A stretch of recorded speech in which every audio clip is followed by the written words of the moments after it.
Hola, ¿qué tal? ¿Cómo estás? Muchas gracias por estar con nosotros. Tupa en Televisión, otra vez nuevamente con vos, para poder tratar temas que son interesantes en estos momentos, con ciertos interrogantes que tiene la población sobre lo que está ocurriendo. No solamente Bolivia no es una isla, obviamente, lo que ocurre a nivel internacional, de cómo nos llega a nosotros, obviamente, las decisiones que se toman en otros países. Así que el título del programa hoy es El poder de hecho. ¿Por qué de hecho? Porque de pronto no es un sistema de poder. Es decir, como que no hay un sistema de poder. En algunos países hay un poder de hecho. Y como es de hecho, fácilmente o les gusta retenerlo porque es un hecho que lo tienen. Y de alguna manera lo anuncian, como el caso de Bolivia, que nos quedamos 500 años. Es como que una vez que yo ya tengo el poder, no lo largo. No sé si el título es exacto, pero por lo menos así. No es un sistema de poder. Porque el sistema me va a ir indicando, todo sistema tiene obviamente sus rupturas, tiene su normativa. Es decir, yo tengo que irme cada 5 años, cada 10 años, cada 4 años, pero no. El poder de hecho es un hecho. Y creo que así está pautado, y para eso hemos invitado obviamente a Joadel Bravo, que es abogado y además conoce y escribe permanentemente en la prensa respecto y hace análisis casualmente de estas cosas. Y el doctor Alberto Celada, que también tiene mucha experiencia y ha estado trabajando en varios países en representaciones bolivianas. Joadel, gracias por estar acá, muy amable. Espero que hable fuerte ahora porque en la radio hemos tenido que subir el volumen a Joadel. Gracias, Joadel, por estar aquí, muy amable. ¿Hay algún nuevo artículo para salir? Salió hace unos 2 días atrás, ¿no? Sí. La crisis venezolana. La crisis venezolana. La crisis venezolana. ¿Y la especialidad de Joadel dentro del derecho? Penalista. Penalista. Penalista. Okay. Y constitucional. Constitucional. Constitucional. Okay. Doctor Alberto, como siempre, muchas gracias. Ya está ya usted de la casa, ¿verdad? Pero ya casi de la casa. Casi de la casa, ¿verdad? Encantado de verlo. Muchas Una gracias. vez más. Una vez más. Hace años venimos conversando con el doctor Alberto Celada. Empezamos por el doctor. ¿Vos no te opones? No, para nada. Para nada. Doctor, lo cierto es que hay un sector de la población boliviana que sigue los acontecimientos, ya sea lo que puede ocurrir en Nicaragua, lo que puede ocurrir en Venezuela, doctor Celada, pero de pronto hay un pueblo que como que no entiende, una gran población, ve las cosas, no sé hasta dónde, no hay algo medible, pero esta pregunta surge de conversaciones que uno tiene. De pronto hay un pueblo que no conoce muy bien, de pronto dice, no, es don Evo Morales, o es don Chávez, o es Maduro, y ellos son nuestros salvadores, que no entienden de las consecuencias que pueden tener. De pronto hablar de poder de hecho es inentendible. Es complicado hacer un análisis así y gobernar también, que puede ser aprovechado por algunos esto, ¿no? Sí, claro. El título que usted pone a esta tertulia, El poder de hecho, ya de por sí es un título que despierta curiosidad. ¿Qué significa el poder de hecho? Esta es mi interpretación, no lo que usted piensa. Mi interpretación es que el poder de hecho depende un poco de las circunstancias históricas. En la época anterior a la Revolución Francesa, el poder de hecho era el poder de la aristocracia. Después de la Revolución Francesa y en el siglo XIX, el poder de hecho era el poder de la burguesía. Bueno, pero ni la aristocracia ni la burguesía son grupos sociales simples, son complejos. Hay diferentes aristocracias y hay diferentes burguesías. En un tiempo fue importante la burguesía industrial, sobre todo en la Gran Bretaña, y tuvo un verdadero poder, que era el poder económico, pero no el poder político necesariamente. En otro tiempo, ¿no?, ahora en la época contemporánea, tal vez la burguesía financiera, ¿no?, es la que tiene una mayor capacidad material de tener poder, tanto material como político. Entonces, el tema del poder de hecho es un tema muy incitante para analizarlo. Muy bien puesto el título, el poder de hecho, que es diferente al poder de derecho, porque se presume, por ejemplo, que según el derecho de las democracias occidentales contemporáneas, el poder reside en el pueblo, el poder que las leyes, que las normas mandan. Pero probablemente el poder de hecho no reside en el pueblo, el poder de hecho reside en la burguesía financiera o en la burguesía industrial, ya no en la aristocracia, porque ya en las sociedades modernas no hay aristocracias, pero sí existen burguesías empoderadas por el dinero, una burguesía industrial, una burguesía financiera, una burguesía comercial. Entonces hay que descubrir, y usted bien lo ha planteado, dónde está el poder de hecho en una sociedad. Y por ejemplo, en nuestra sociedad, en la sociedad boliviana, ¿dónde está el poder?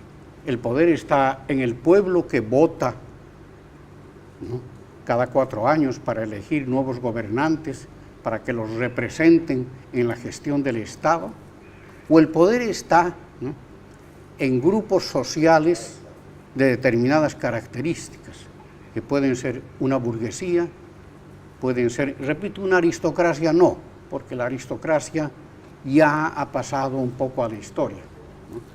Entonces, buena pregunta. ¿Dónde está el poder de hecho? Che, Joel, vos, ¿dónde está el poder del derecho? ¿Qué pasó? Bien apunta que lo está diciendo. Bueno, ok, poder de hecho y poder de derecho. Yo lo había visto como más como un sistema, pero bueno, hay un poder de derecho, o que lo da el derecho. Bueno,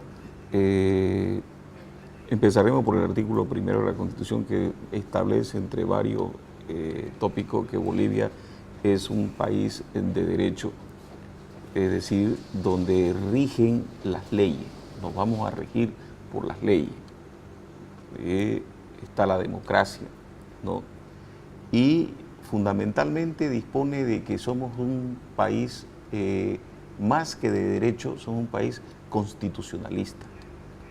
O sea, hasta el portero de la última oficina pública se va a regir por la Constitución e inclusive por encima de la ley. Si hay una ley que está distorsionada, que no está cumpliendo, entonces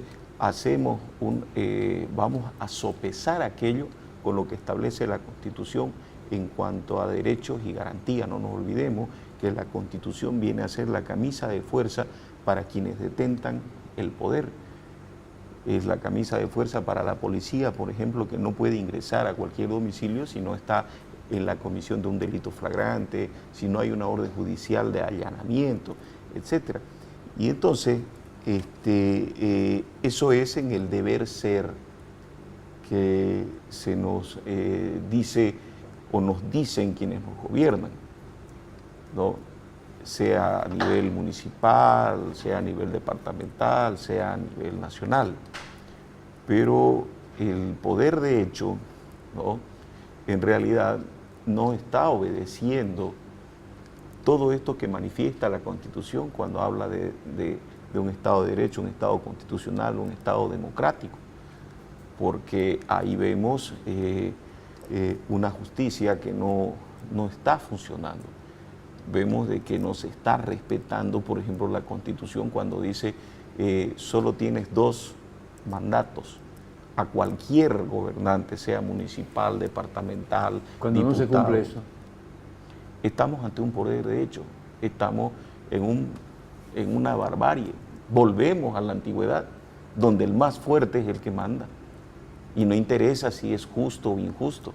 Pero si yo tengo la fuerza, si yo tengo los seguidores, por ejemplo, si yo tengo 50 tipos y están ustedes 2, por más que sea de derecho, ustedes nos mantuvieron, vamos a decir, mantuvieron nuestra tribu, ya.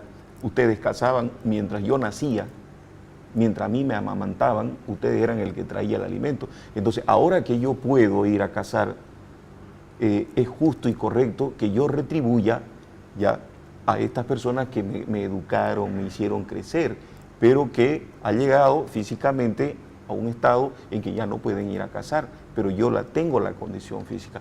Y entonces, lo correcto es que yo, de aquello que yo caza, lo reparta con ustedes.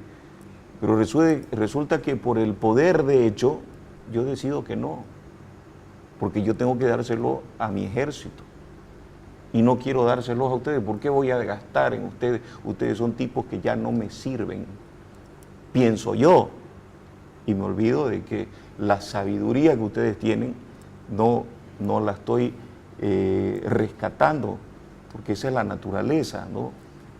La sabiduría solo con los años. Y entonces los que son jóvenes tienen que escuchar a los sabios, porque ya vivieron. Entonces, bueno, pasamos a atropellar esta situación.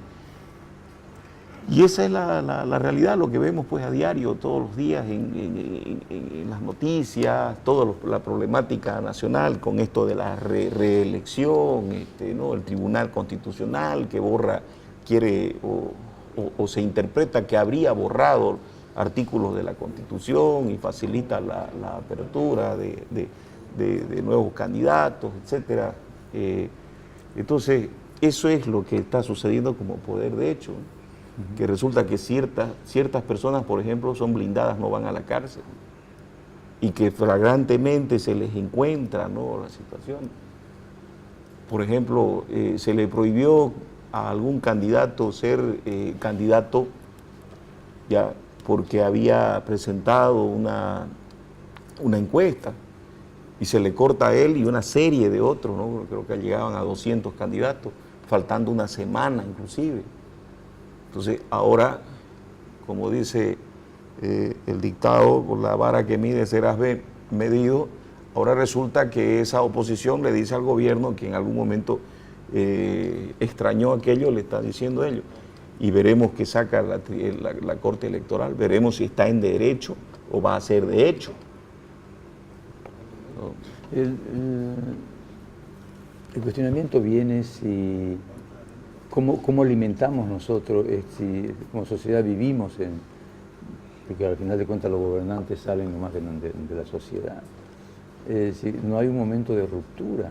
Probablemente me llamó a mí la atención de las plataformas que salieron, no a buscar el poder, pero sí en la protesta, las plataformas donde estaban mujeres, buscaban esta restitución del derecho. Creo que ahí hay un signo de maduración de esta sociedad, ¿no, doctor? Sí, claro.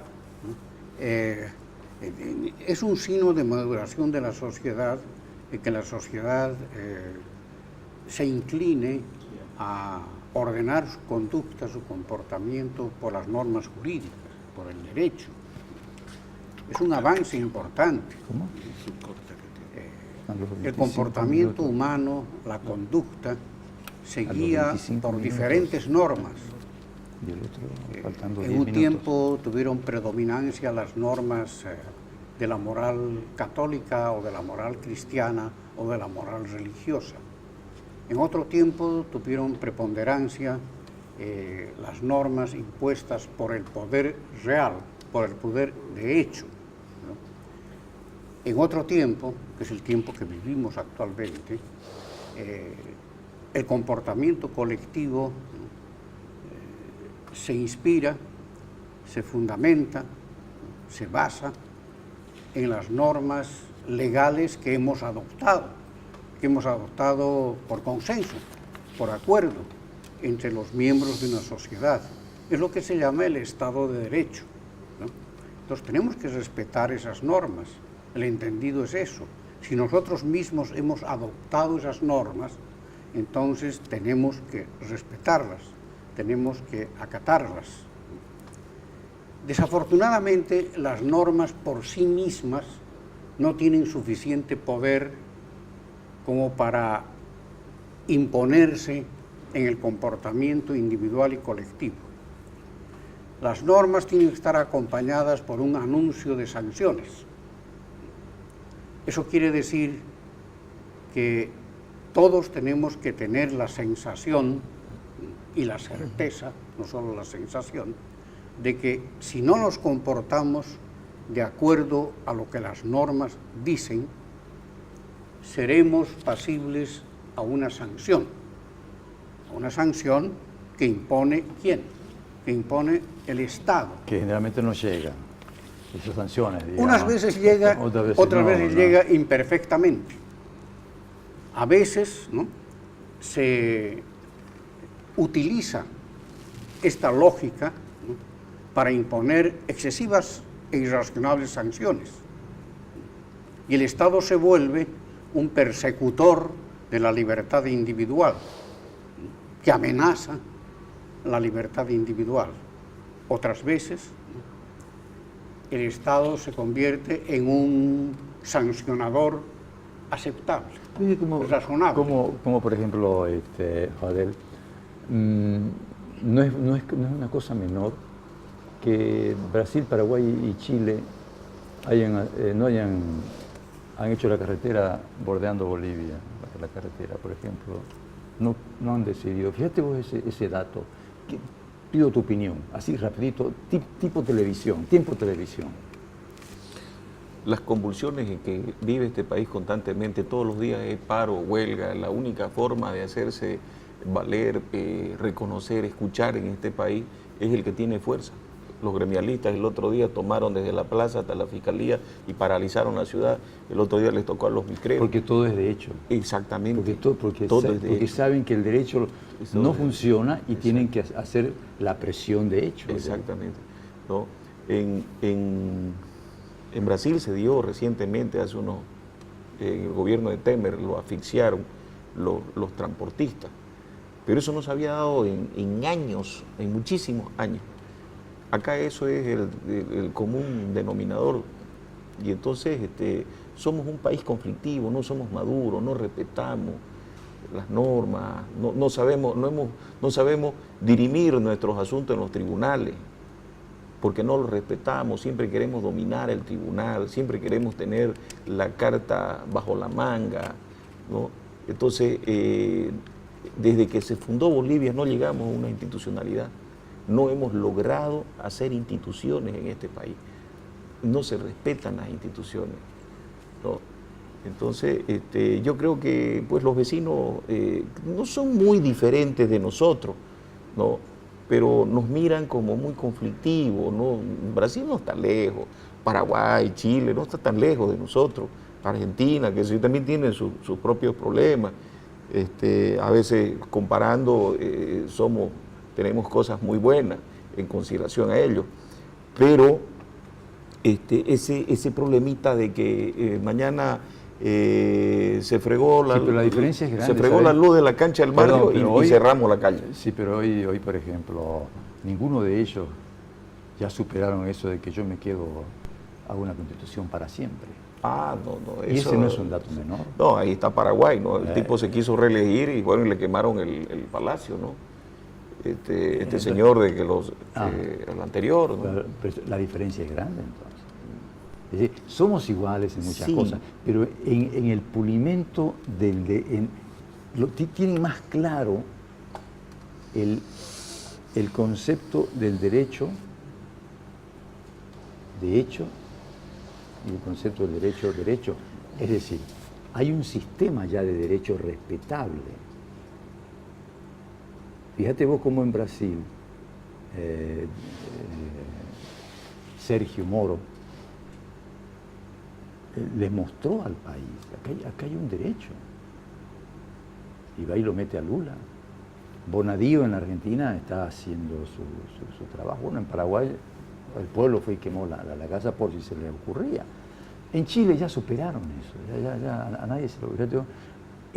Ya no es un poder de hecho. Los brasileños tuvieron que actuar porque es una vergüenza siendo una potencia en Sudamérica que estén como un paisito de su vecino ahí al costado del occidente de ellos haciendo estas cosas. Entonces, me parece, por eso el título del programa, la enorme diferencia entre un país de hecho y un país de derecho.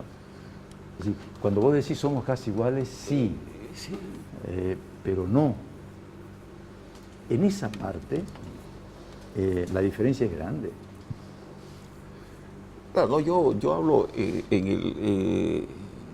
es muy complicado, muy corto el programa para ahondar en ello, No, pero es obvio, sí, que, por ejemplo, Brasil y Argentina, todo el santo día están mirando a Europa y Estados Unidos qué es lo que están haciendo allá. Todo el santo día el noticiero te está hablando, ¿no?, y de las relaciones que tienen ellos con los americanos y los europeos y los japoneses, el mundo asiático, ¿ya? Porque ellos están velando por sus relaciones económicas. No nos olvidemos que Brasil es la séptima economía del mundo, ¿no? Argentina anda también por ahí a pesar de su industrialmente estoy hablando, ¿no? Chile es un socio estratégico. Chile es lo mismo. Pero son consecuencias de haber tenido otro tipo de desarrollo de lo que es el derecho. Claro, pues han tenido un mínimo de institucionalidad. La institucionalidad de la justicia en Brasil, a pesar de la dictadura, funcionaba.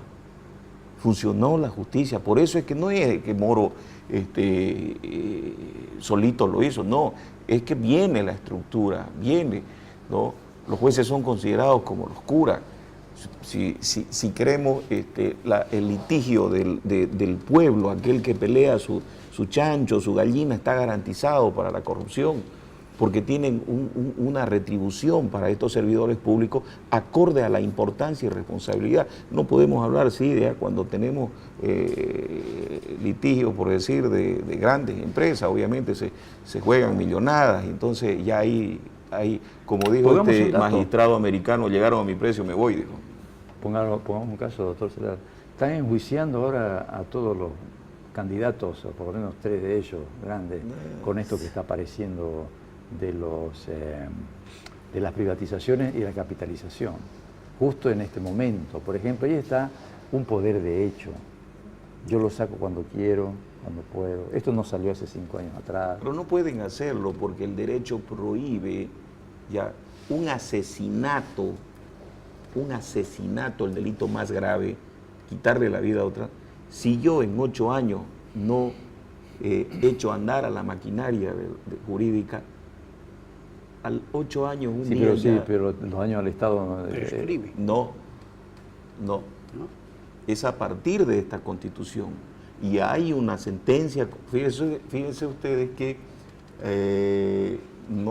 cuando en 2009 entra en vigencia la Constitución, hubo una persecución a políticos antiguos, ¿ya? Por ejemplo, estamos en el caso de la familia de Banzer, ¿no? Hay varios. Que se los van juzgando por hechos suscitados en la administración de Banzer, cuando esta Constitución no estaba vigente, argumentando aquello. Pero es que la norma es a partir del 2009. Se ha determinado que son imprescriptibles.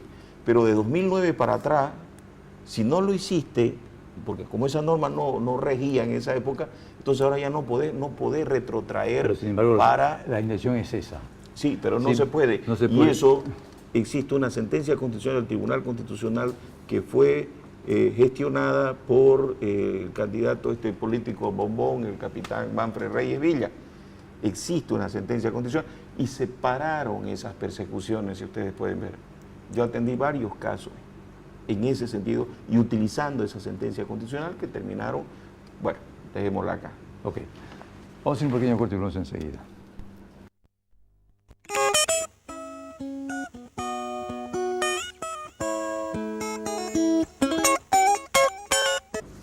Dice, según ella, ¿De dónde nacen los pensamientos desde el punto de vista político, ¿no? Dice, de los grandes acontecimientos y de las experiencias vividas, dice eso, nacen de los acontecimientos, que como que van marcándole al individuo y que modula y modifica su pensamiento, lo que trae desde su nacimiento como persona y como pueblo.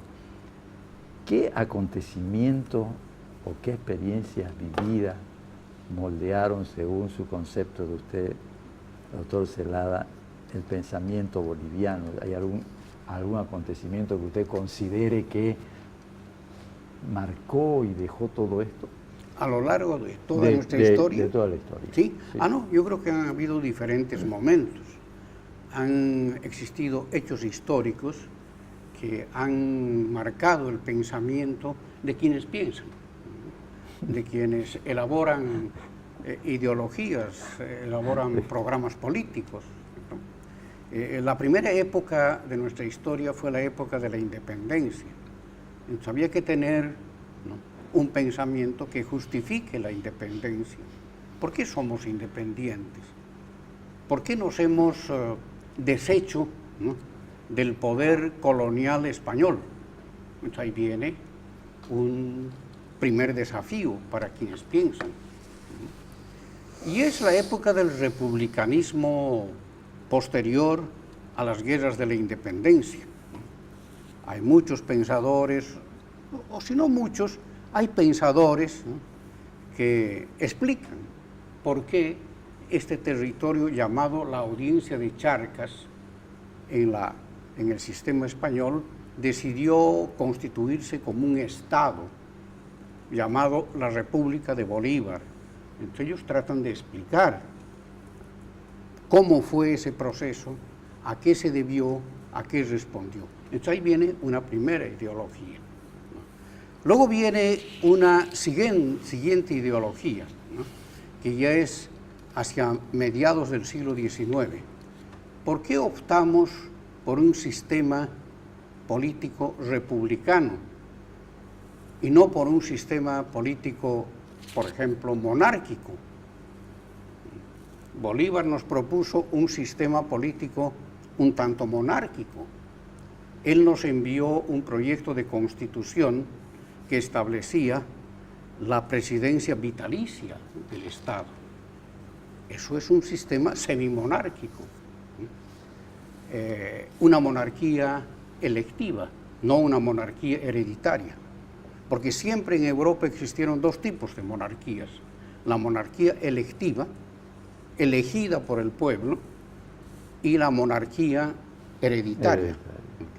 Entonces, lo que nos propuso Bolívar fue una especie de monarquía elegida. Y nosotros no aceptamos esa fórmula y elegimos la república electiva, con régimen electivo. Entonces ahí vino un segundo conjunto de ideas que aparecieron ahí. Seguramente los diputados de las constituyentes daban sus ideas, daban su pensamiento. Entonces ahí viene una segunda. ¿Por qué fuimos independientes? Fue la primera época. ¿Por qué fuimos republicanos y no monárquicos o cuasi monárquicos? Fue la segunda época. Y luego ya a fines del siglo XIX viene una tercera época, ¿no?, que empieza un poco a discutirse entre los políticos el sistema económico para esta sociedad, para este Estado, para esta república que hemos ido construyendo poco a poco, ¿no? ¿Qué sistema económico nos conviene? Entonces aquí vino un pensamiento también que se llamó el liberalismo. Entonces hubieron algunos señores que pensaron que lo importante, lo fundamental de la organización de la sociedad era darle alto valor, alta prioridad a la preservación.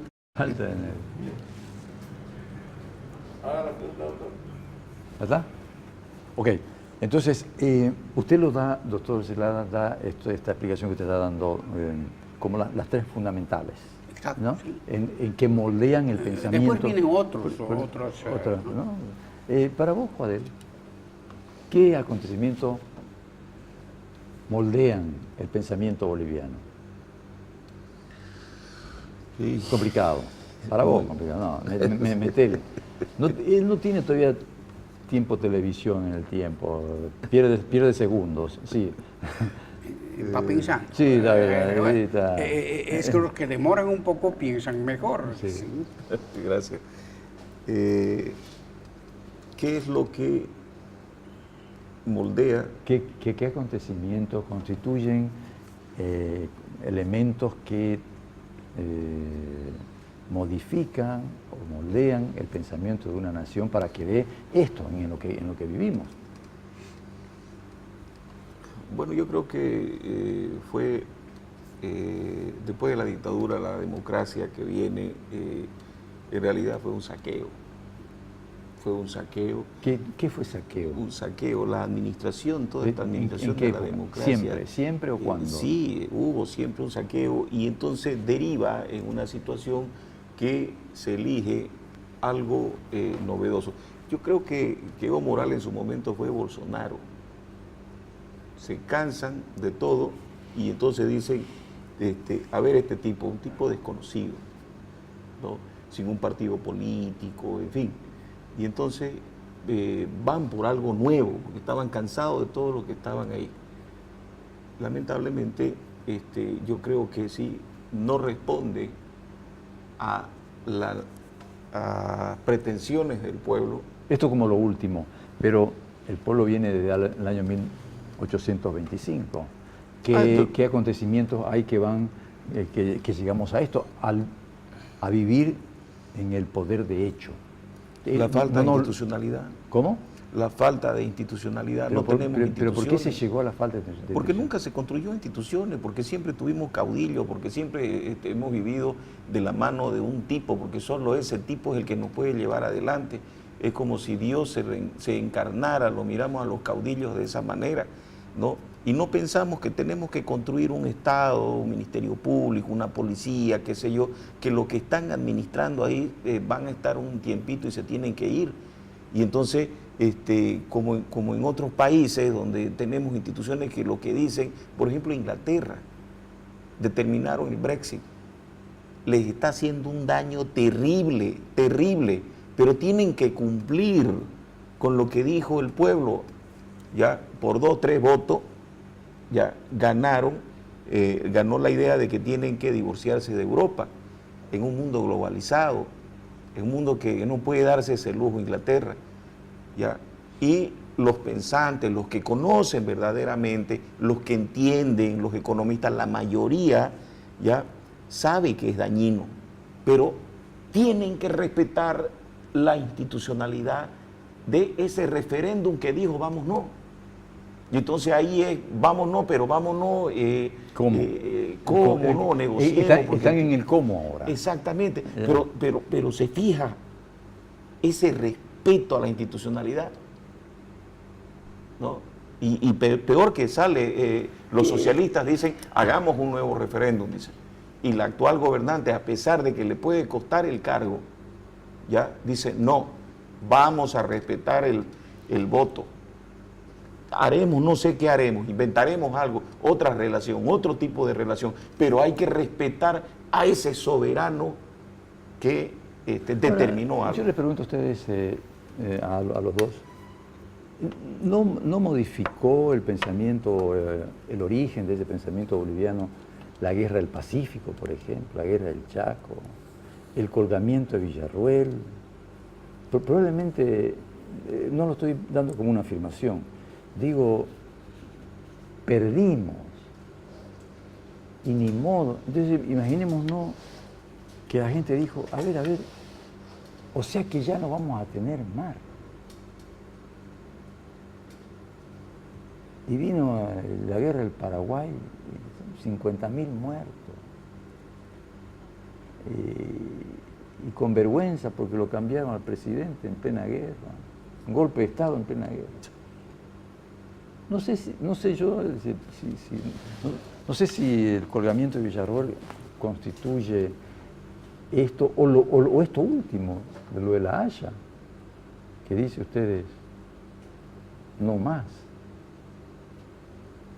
No, ¿ustedes no creen que modifica eso? No creen Sí, no.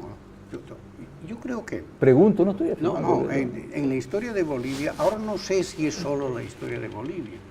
Los acontecimientos sociales vienen primero, ¿no? Y el intento de interpretarlos viene después. Lo que usted dice es muy cierto. Primero vino la Guerra del Pacífico. Después de la Guerra del Pacífico, entonces empezamos a interpretar qué significaba haber perdido la Guerra del Pacífico.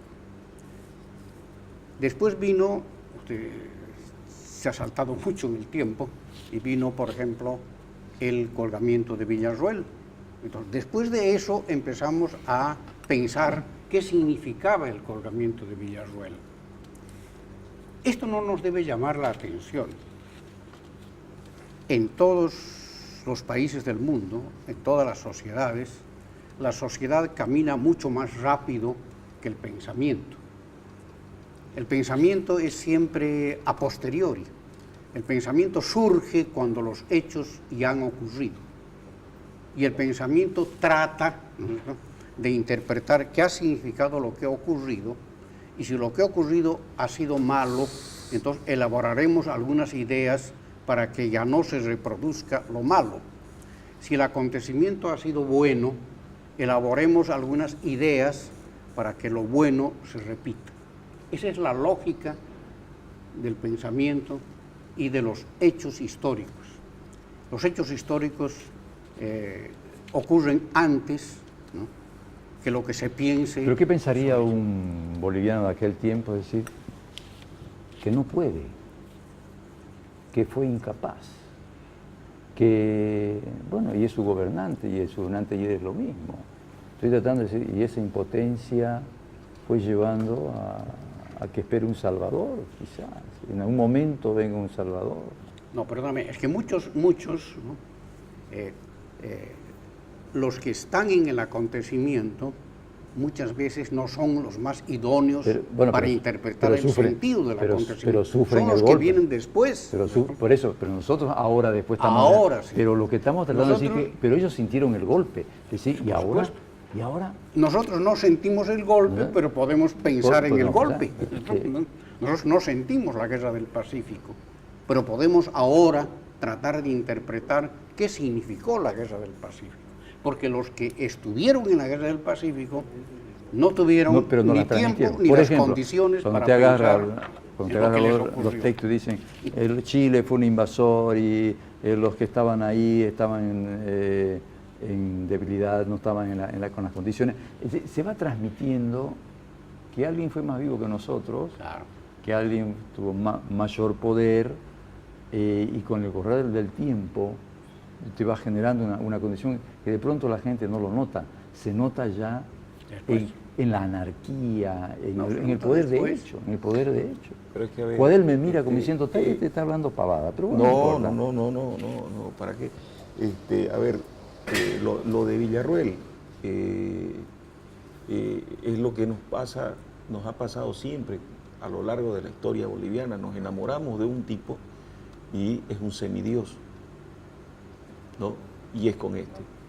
Y cuando viene, porque como no son dioses, o son dioses de barro, y se caen, entonces viene esa reacción, ¿no? Yo te di todo mi amor y vos me defraudaste. Entonces viene ya ese amor bruto y lo que terminó con esta persona.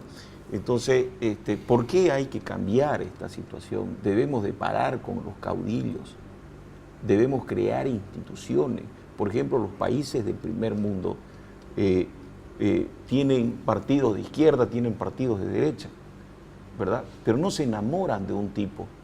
Si quiere usted, nace el tipo de derecha y muere de derecha, y lo mismo el de izquierda. Pero de ahí van surgiendo siempre administradores, ¿ya? Administradores a los que les confían, pero les confían por un determinado tiempo. Y por más jóvenes, ahí está Obama. Se van a su casa a escribir libros, bueno, serán asesores, ¿verdad? Pero note una cosa, está bien, no nos comparemos tanto con el primer mundo porque ellos tuvieron también ya se purgaron también. O sea, ¿no? Fíjate vos, ¿qué diferencia puede haber entre un boliviano y un chileno? Si vos ve los coeficientes intelectuales, da lo mismo. ¿Por qué ellos se han venido ordenando y tienen esto y por qué no nosotros? Muy buena pregunta. ¿Qué pasó? Si el nivel intelectual es el mismo. Porque respetan las instituciones. Muy buena pregunta, Sí, porque no tienes respuesta. No sé por qué, pues. Pero respetan las Unos se han instituciones. organizado mejor y otros se han organizado peor. Muy buena pregunta la que dice. Usted dice porque respetan las instituciones. Pero ¿y por qué ellos respetan y nosotros no respetamos? Claro, porque Me somos pregunto yo. maleducados. ¿Qué de Nosotros raro tenemos nosotros No. para no respetar las No instituciones? respetamos ni para parquearnos en la ciudad. Pues no importa. ¿Y qué raro tienen los chilenos para respetar las instituciones? ¿Qué de cosa tienen? Porque el Estado si son es seres fuerte. humanos como nosotros, Porque tiene un Estado descendientes fuerte. de Adán No, y Eva. ¿sabes por qué? En mi condición... A ver, nada, una pregunta muy buena. Porque en el arrastre histórico de ellos se cuidaron de cierta ética. O'Higgins, que va con San Martín, es un hombre muy respetuoso, incluso habiendo ganado una batalla. No se pone él enfrente, espera a San Martín. Hay una ética, San Martín mismo le entrega a Bolívar. Es decir, hay una élite que no abandona la ética del poder, aunque ha tenido momentos difíciles, pero hay una élite que le ha ido señalando al pueblo que la ética y la estética es fundamental para ser un país. Acá eso no se cuidó en ningún momento. No le importa ni la ética ni la estética. Es ahí la cosa. Me dicen que vamos a ir a un pequeño corte, ya volvemos enseguida.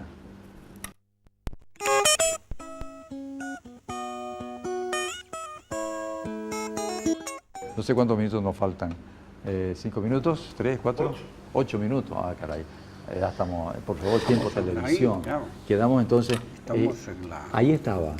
Ahí está los acontecimientos. Estamos viendo un poco acá con el doctor. Voy a decir los nombres porque la gente me dice que no doy los nombres de una sola vez. Juadel Bravo, que es abogado, y Alberto Celada, que ha estado siempre en el servicio diplomático y conoce de todo. Conoce de todo, ¿no? Entonces la última pregunta es, ¿por qué nosotros no podemos, a través de los acontecimientos que han ido marcando, la impotencia? Y de ahí el impotente es caldo servido para el Salvador,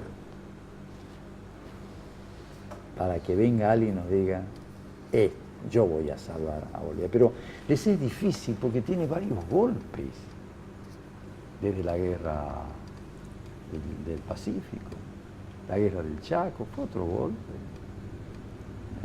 La figura de Villarroel, si lo analizamos desde el punto de vista así, psicosociológico, lo estamos viendo hoy, tener un presidente y luego colgarlo, muestra lo que decíamos al principio, ¿no? Una ética dura. Pero los italianos también colgaron a Mussolini. Pero después que los llevó al desastre. Este fue por una pelea entre grupos, no fue porque, ¿no? Tampoco, ojo que los argentinos, chilenos han tenido sangría hace 30, 40 años, no hace mucho, pero de alguna manera hay como una memoria histórica de ética.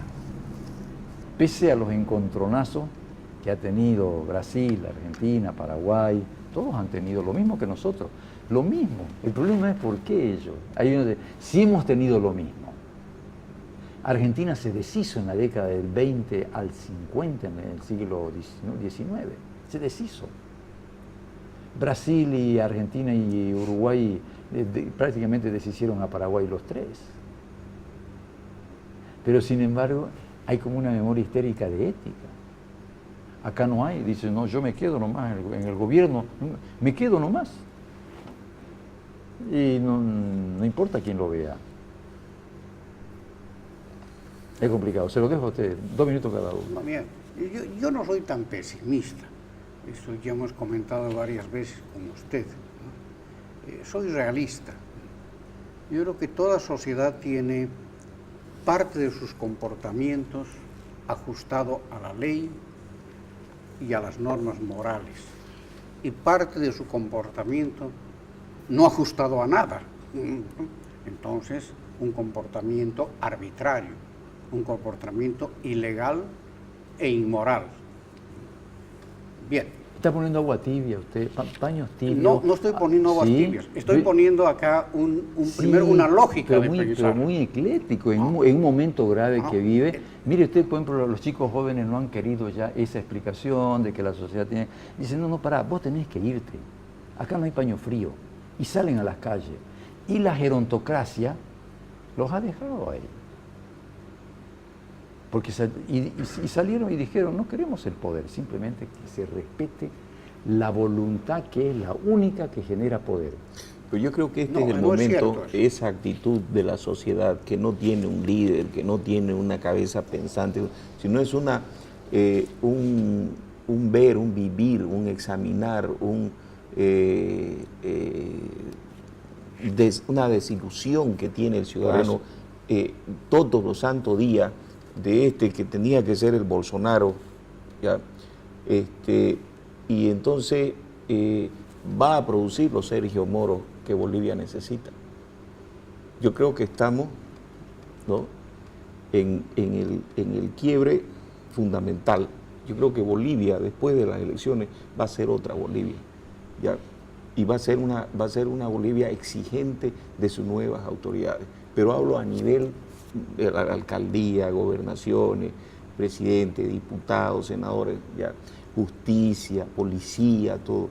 Yo confío en que por ese accionar de esas plataformas que no se sabe quién es el que manda ahí, sino que se reúnen los grupos de las expromociones, los grupos de